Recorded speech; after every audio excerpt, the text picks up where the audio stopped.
Voilà, donc dans cette vidéo, nous allons réaliser une poulie à 3 gorges trapézoïdales. Pour ce faire, nous allons nous aider de ce plan. Donc, vous voyez ici le plan de détail justement des 3 gorges à réaliser. Donc, on va commencer par donc dessiner le diamètre extérieur de la poulie, donc 205,5, avec une largeur de poulie de 50.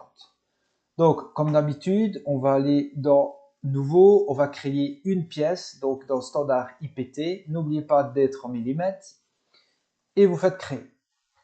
Donc, on va aller choisir une nouvelle esquisse, comme d'habitude. On va prendre ici pour nous aider rapidement un rectangle et on va se mettre en 0,0 et on va dessiner le demi-diamètre puisque au final, on fera une révolution. Alors, la largeur, on l'a dit, d'après le plan, c'est 50.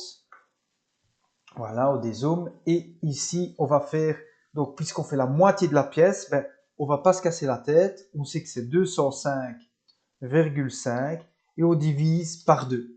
Et Inventor va nous faire le calcul directement. Voilà qui est fait. Maintenant, on va réaliser les 3 gorges. Donc, si on regarde notre plan ici, les fameuses gorges. Donc, pour ce faire, on va dessiner ici l'allure qu'a une gorge. Voilà, comme ceci. Ok. Alors, maintenant, on va aller dessiner un trait de construction.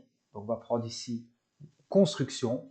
On prend ligne et on va aller dessiner à peu près, voilà, c'est à la moitié, le trait de construction. Donc, un trait de construction ne va pas apparaître dans la révolution plus tard. Il nous sert simplement à dessiner.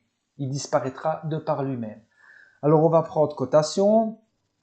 On va lui dire du trait de construction à là, on doit avoir 36 degrés divisé par 2, comme ça on ne fait pas le calcul. Et ensuite, de là à là, on veut également ici 36 degrés. Voilà qui est fait. OK? Donc si on regarde notre plan, c'est les 36 degrés qui sont ici. Alors, la base, elle fait 5,31 et la hauteur 11,5. Donc, on va prendre cotation. La base, on a dit que ça faisait 5,31 et la hauteur, donc de là à là, 11,5. Voilà. Alors ensuite, on sait que de là à là, on a 10. Donc, on va bien prendre de là à la ligne de construction, on a 10. OK, donc si on regarde notre plan, c'est bien ça. On a 10 ici. Et maintenant, on va aller dessiner deux traits de construction à 15 et encore à 15. Donc on retourne sur Inventor, on prend une ligne, on est toujours en construction. Tant que ici on ne clique pas dessus, on sera toujours en construction. D'accord? Alors on dessine ici une ligne, voilà. Tant qu'elle est verticale, c'est tout ce qui compte pour le moment. On dessine une deuxième, voilà. Ici par exemple. OK? Alors on va les coter. On sait que de cette ligne-ci à celle-là, on a dit qu'on a 15. Ah ben parfait, voilà. Et de cette ligne-ci à cette ligne-là, on a 15 également. Ah ben voilà. Parfait, je suis bien tombé. Si vous n'avez pas 15, ben mettez 15 évidemment.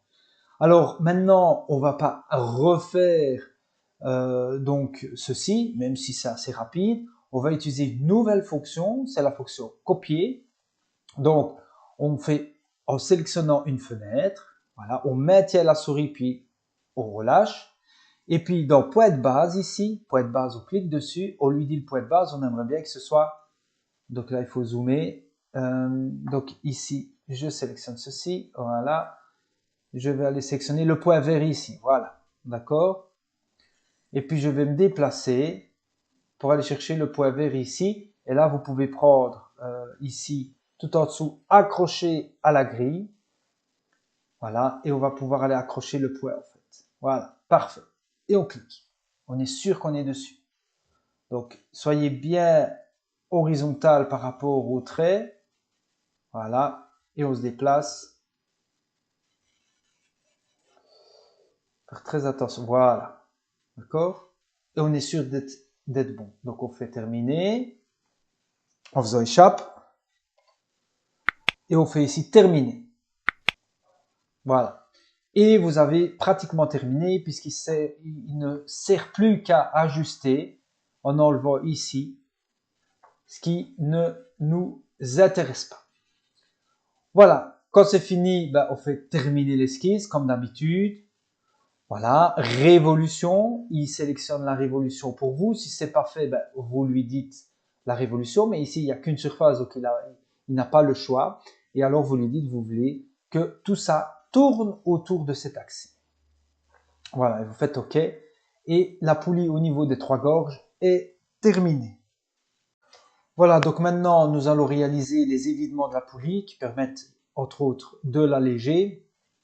Donc pour ça, les évidements ici ont une profondeur de 19 qui se situe au grand diamètre 160 et au petit diamètre 50.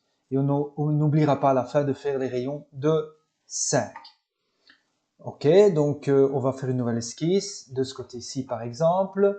On va lui dire de le grand diamètre et le petit diamètre. On va les coter.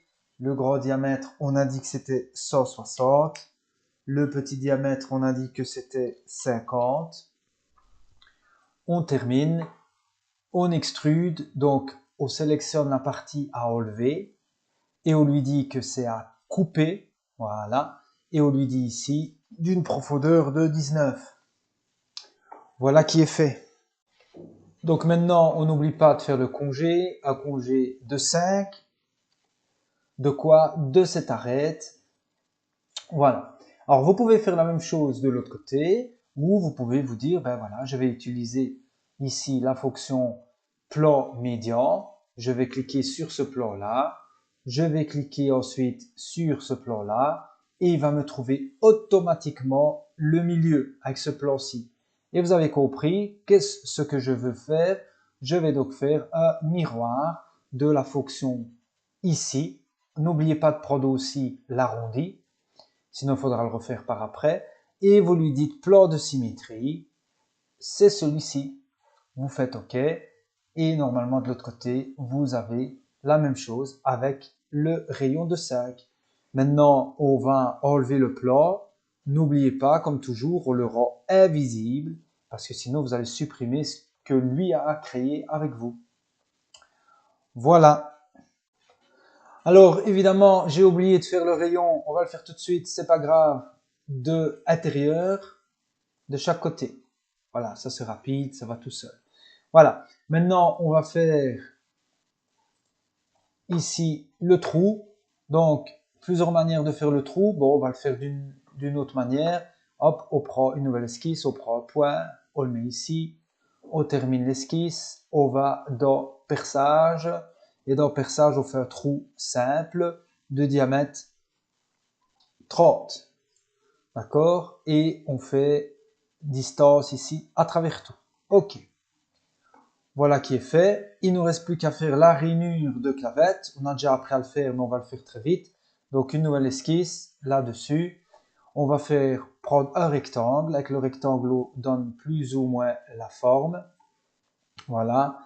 Alors, dans cette forme-là, on lui dit que la largeur, c'est 8. Voilà. Alors, par rapport ici au milieu, pour que ce soit symétrique, ben on va lui dire c'est 4. Comme ça, on aura 4 de chaque côté. Voilà. Et alors, on sait que la partie supérieure jusqu'à ici, ce sera 18,3. Pourquoi? Parce que là, on a, si on regarde le plan ici, voilà, vous avez ici 33,3. Ben, comme c'est un diamètre 30, la moitié c'est 15, plus 3,3. Ça fait bien 18,3. Voilà. Et on a fini, ou pratiquement, puisque maintenant on va faire une extrusion. On va lui dire qu'on veut couper à travers tout. D'accord? Voilà. Et ici, tout simplement, voilà, on fait OK. Et vous avez terminé. On n'a plus qu'à ici mettre le fameux trait d'axe. Et on a terminé. Voilà, donc si vous avez aimé la vidéo, n'oubliez pas de vous abonner, de liker et de partager pour encore plus de vidéos.